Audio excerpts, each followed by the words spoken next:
This 15-year-old boy was wrongly jailed for 2 years for crimes he didn't commit. The person who committed those crimes is outside of prison, walking free and enjoying life. Let me tell you about the story of Adom Frempong. So this 15-year-old boy is called Adom Frempong. He was arrested and then sent to court and subsequently imprisoned for 2 years because he was caught around a place where a crime was committed. According to the boy, he wasn't part of the crime. However, he was the only person who was imprisoned for that crime.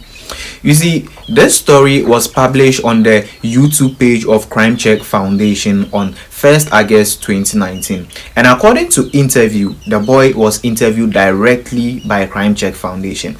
This is what the boy said. You see, this boy is an orphan as at the time they were interviewing him. That's about 7 years ago because the incident happened in 2019. So he is an orphan. He was living previously with a mother in a place known as Bono. So whilst living with the mother over there, they had news that the father had died and the father was living in Kumasi. So the mother came for the funeral, and after the funeral, families from the father's side insisted that the boy should come and then live with them. So at that point, the mother had to let go of the boy and then transport the boy from Bono to live with the paternal side of the family in Kumasi.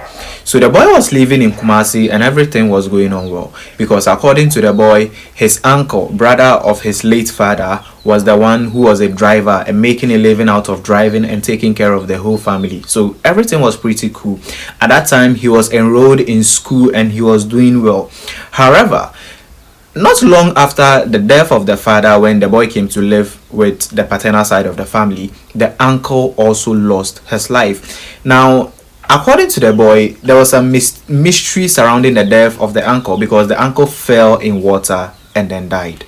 You see, after the death of the uncle, things started becoming hard. However, since the mother was still alive, the mother was a little bit supportive. But subsequently, not long also, the mother also passed on.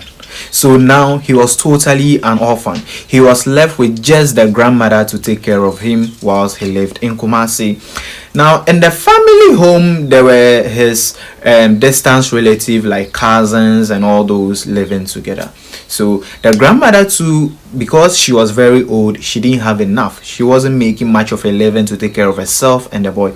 However, the grandmother sacrificed a lot to feed this particular boy. According to this boy, there were times where anytime he was hungry, the only option he had was to drink water and sleep.